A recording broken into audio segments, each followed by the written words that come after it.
Coming up on Theater Talk. You can't really get into that as a reporter. I mean, I've learned a long time ago trying to punish people. It doesn't work. It makes you look petty and silly and stupid. And you're going to need the people on the next story that comes along. Absolutely. So. Theater Talk is made possible in part by the CUNY TV Foundation.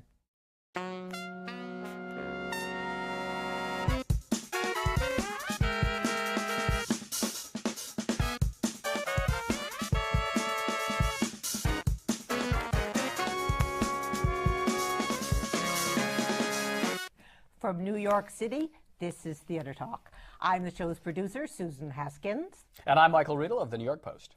Well, Michael, I'm just going to sit back and enjoy myself today because we have your rival for the most powerful theater reporter in New York City, and I just want to watch the fur fly. Indeed we do. Patrick Healy is really shaking things up on Broadway as the theater correspondent for the New York Times. He has aggressive, prolific coverage. I am feeling the hot breath of competition on the back of my neck, so I've invited Patrick to Theater Talk today to poison him. Welcome, Patrick, and cheers! Good to be here! Drink up! I'll put that down. That's right. All right, Patrick, you've been on the beat now for the Times covering Broadway for over a year, I guess. Yeah. But you came from the Hillary Clinton campaign. Mm-hmm. And before that, I think you also covered Afghanistan. That's right. So I want to know, who is the smoothest liar? Hamid Karzai, Hillary Clinton, or your average Broadway press agent?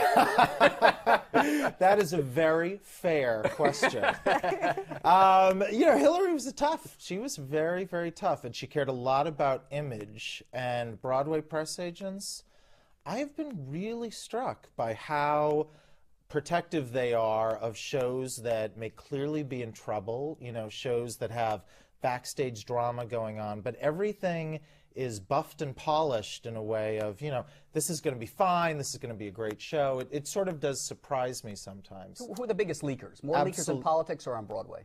In politics, really? Much more. Why? I mean, it's interesting. While producers often say, you know, we don't want to hurt each other's shows, you know, off the record, which is information we can't really do much of, there's so much backbiting going on, right. But there's reluctance to create kind of, I think, sort of a plan to either sort of help your show with some kind of leak or, you know, run down someone else's show. Yeah, to boost absolutely. yours. Whereas in politics, there were so many mini strategies that were going on. You know, with Hillary, her donors, for instance, were very useful sources. Now, these are people who were giving money to her, wanted to be at the table to advise her, but they also were trying to convey constructive criticism about her through the media. Right, so they would kind of, you know, say critical things.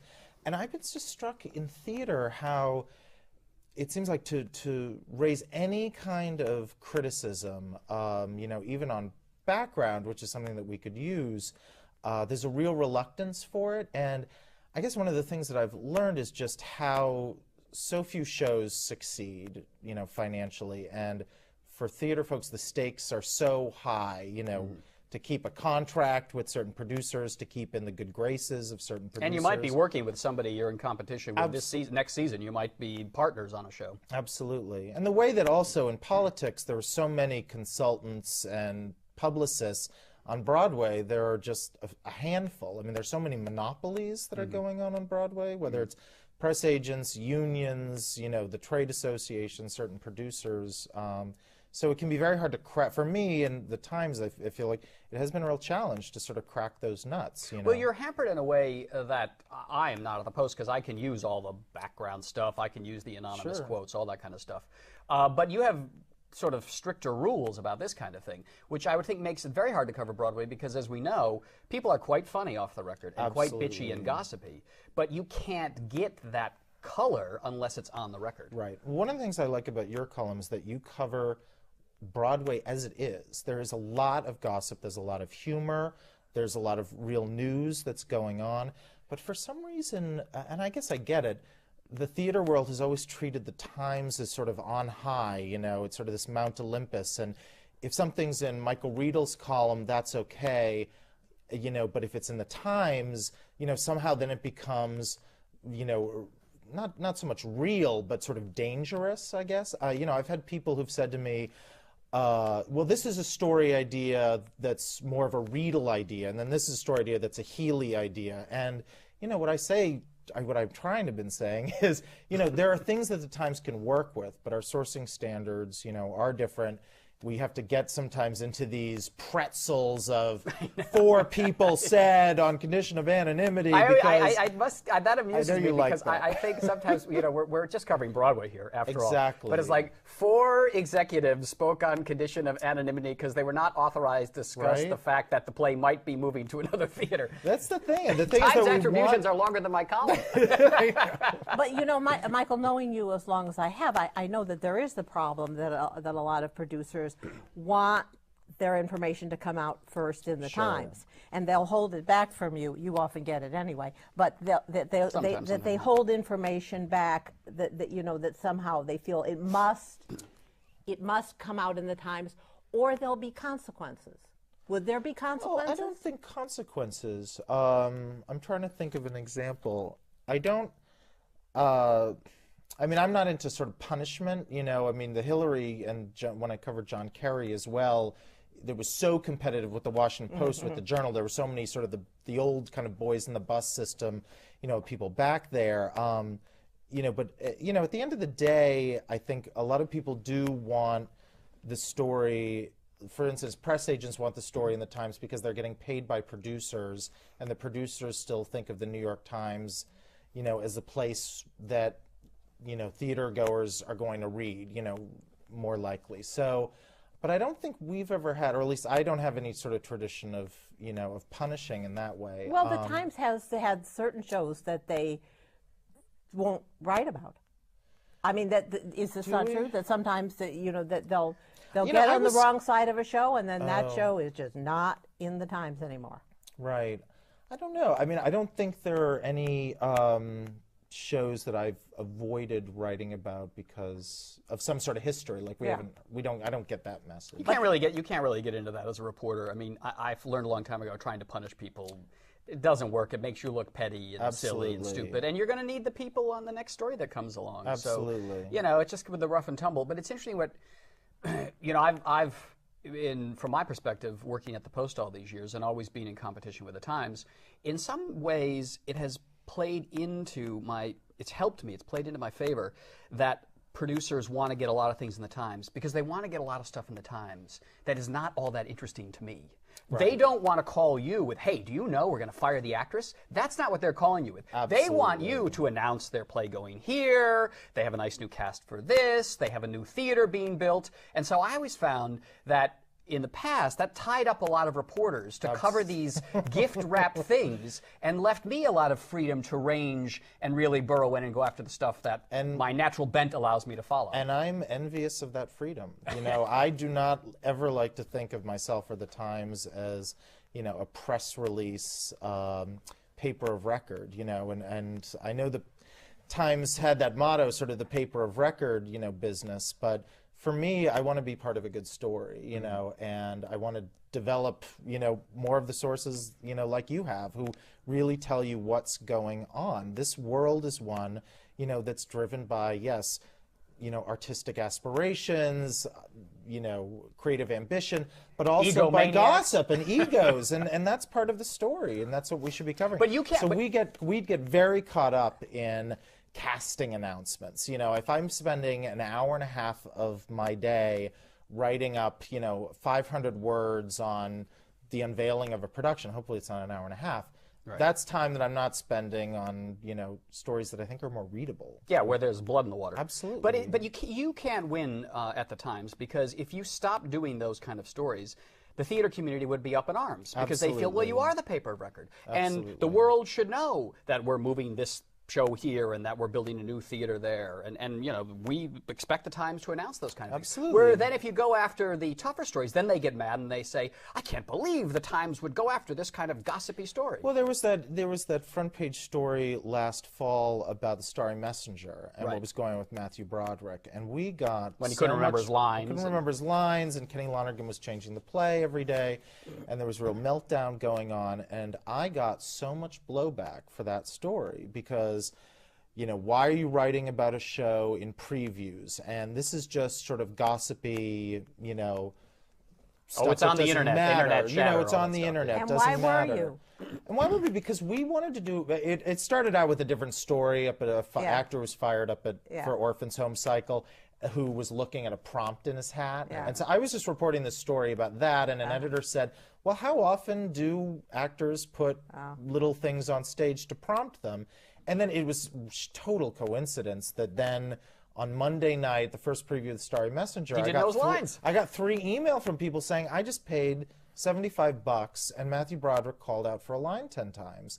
And I, as a newcomer, you know, had to answer the question for myself, well, how unusual is that? And some Not of for the, Matthew. and so, well, Hey, it was a long, hard part. It was a long play and a long, hard Matthew part. has a long reputation love of you, not knowing those lines at the first preview. tricky. Hey, you know, we have a minute left. Sorry, let him finish sorry. his thought. You were good. No, but you know, part of the blowback was the Times does not write this kind of story. Right. What does this mean? The Times writes nice profiles of actors or casting announcements. And you know, one of the things that gets my goat the most is when someone tells me what a Times story is. You know, granted, I'm new to theater. There are traditions to be respected and, you know, stories to do, but I like to see it as a really broad canvas and not just, you know, regurgitating what people want to serve me up. I like exclusives, but I'd like to work for them rather than have me handed them to me because we're the Times. Yeah, interesting.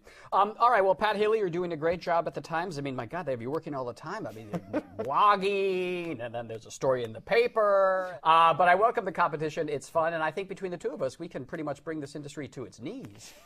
Hey, Pat, can you come back at Tony nomination time? Absolutely. Pat Healy from the New York Times, thanks for being our guest tonight on Theater Talk. Thanks, Michael. Thanks, Susan. Here it comes! Ho-ho-ho!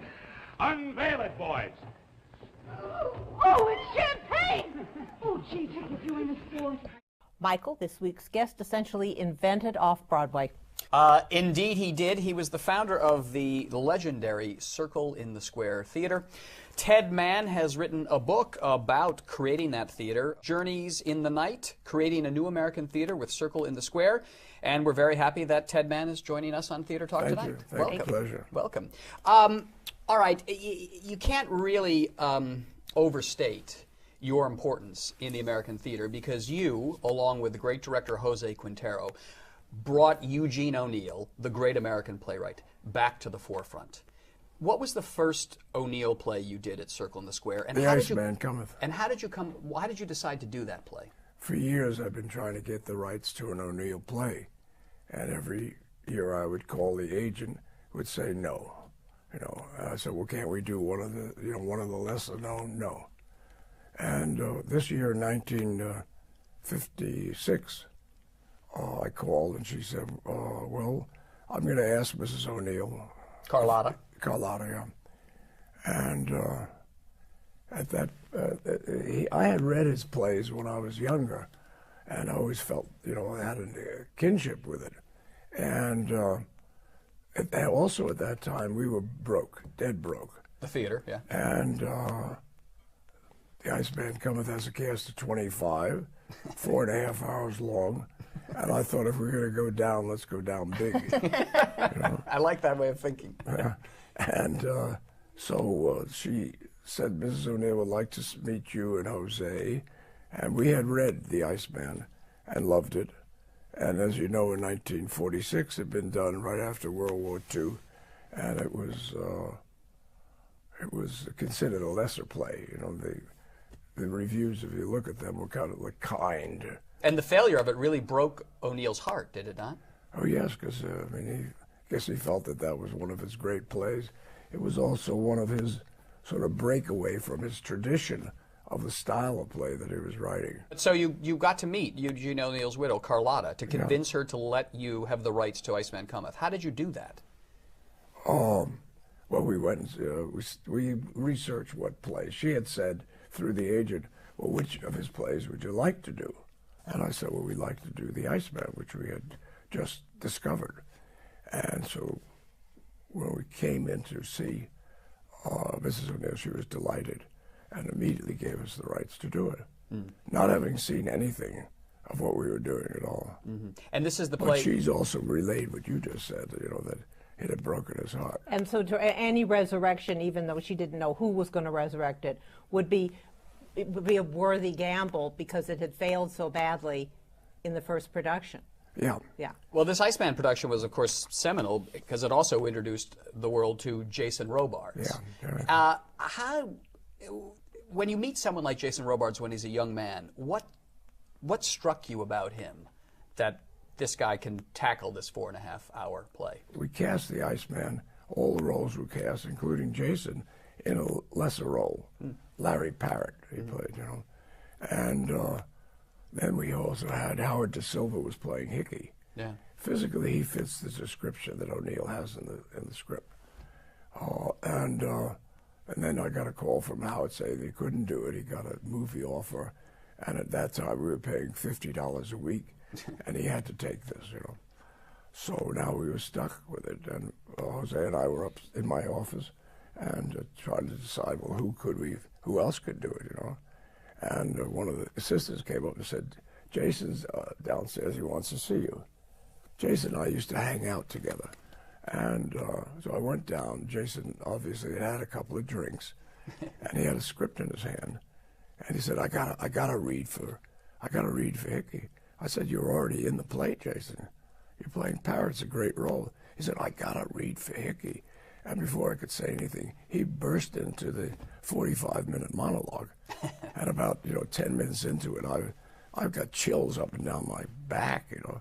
And I said, okay, Jason, take it easy, sit down. I'm going to get Jose. So I went upstairs. I said, Jose, Jason's down there. And Jose went, and he wants to play Hickey. Jose goes, And I said, well, you go down and see him. And I saw just something really exceptional, what I just heard. So he went down. About 10 minutes later, he came back. He was all smiles. And he said, wait 15 minutes in his Spanish accent.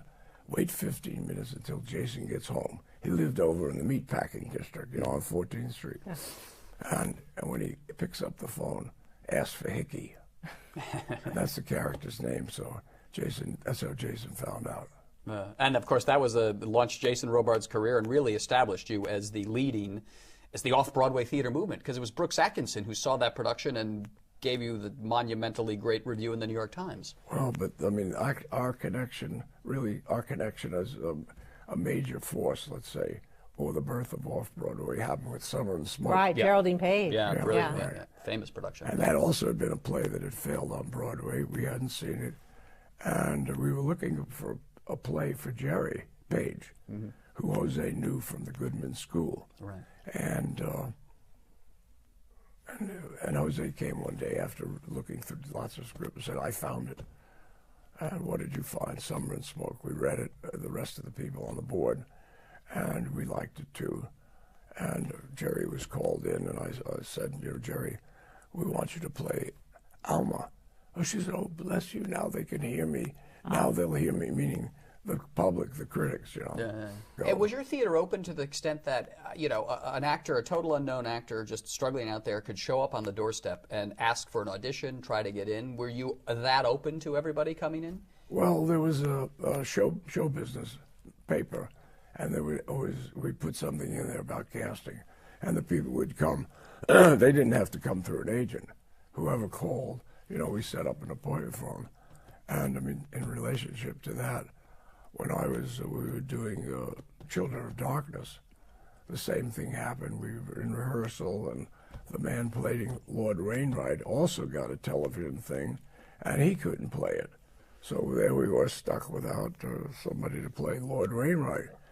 And I came up from a rehearsal that was going on, and I passed the dressing room, and lying on the cot was this big figure, with his hands on his chest, napping, and he had he was unshaven like 3 or 4 days. He had his coat up, the collar all around his neck like this. And as I passed by, I said, whoa. I backed up. I looked at him again. I went downstairs. I said, Jose, I think Lord Wainwright is upstairs.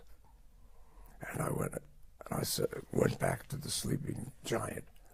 And I tapped him on the shoulder. I said, excuse me, Mr. Quintero can see you now.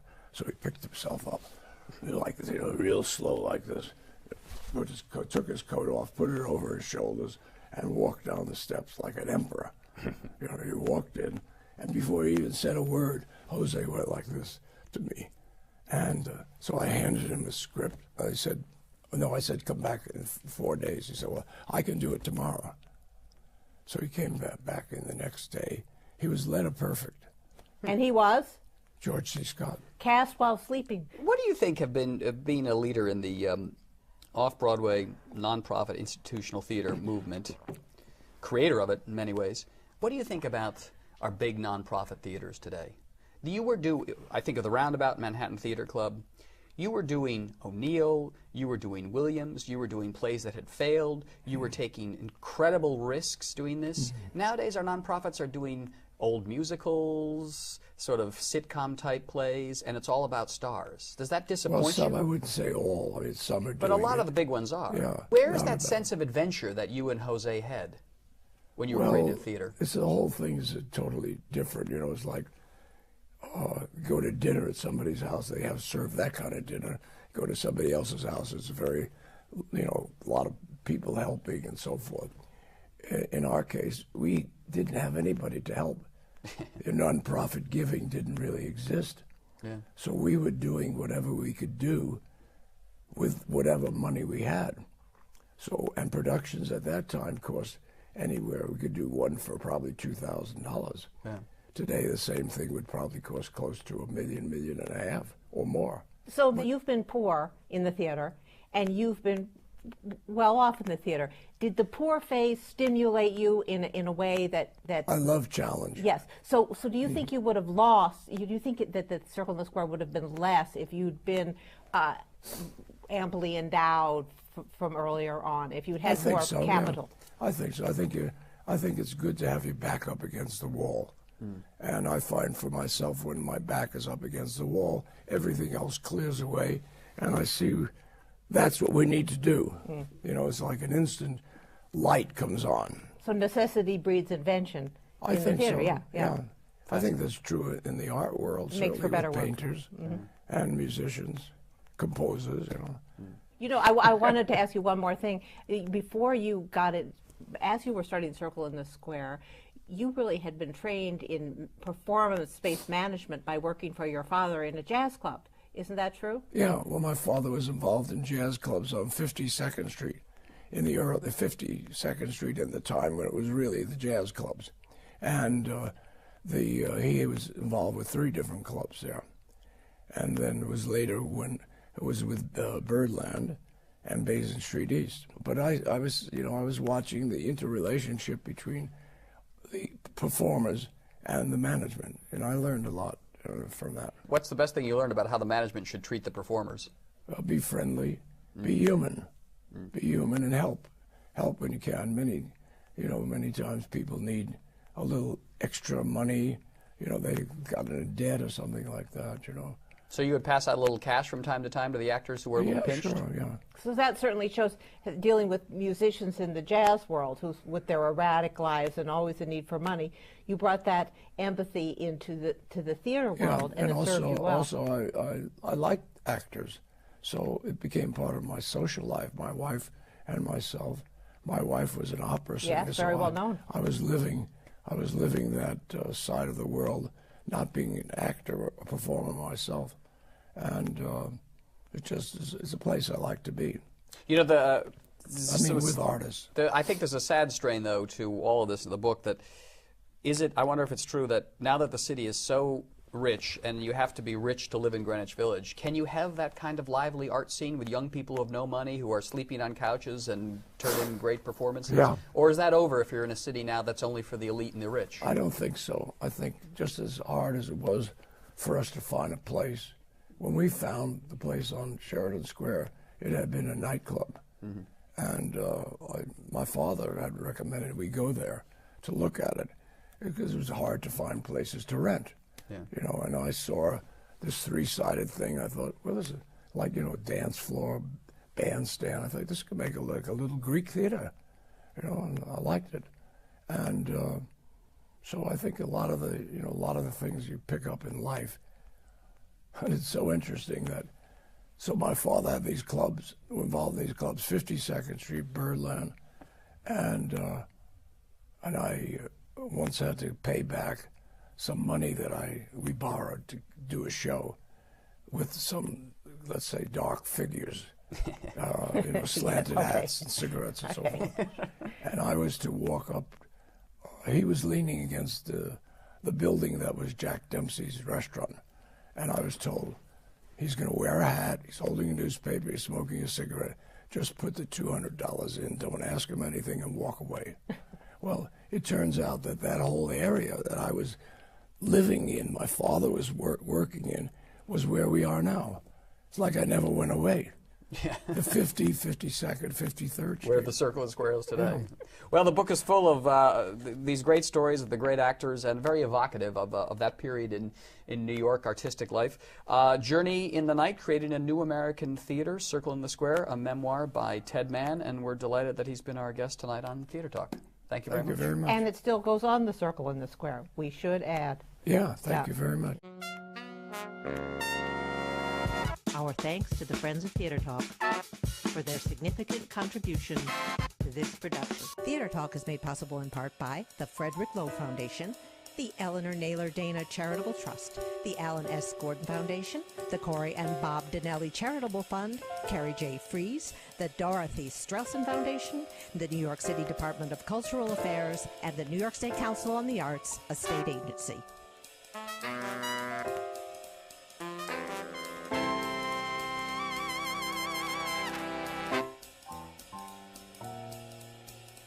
We welcome your questions or comments for Theater Talk.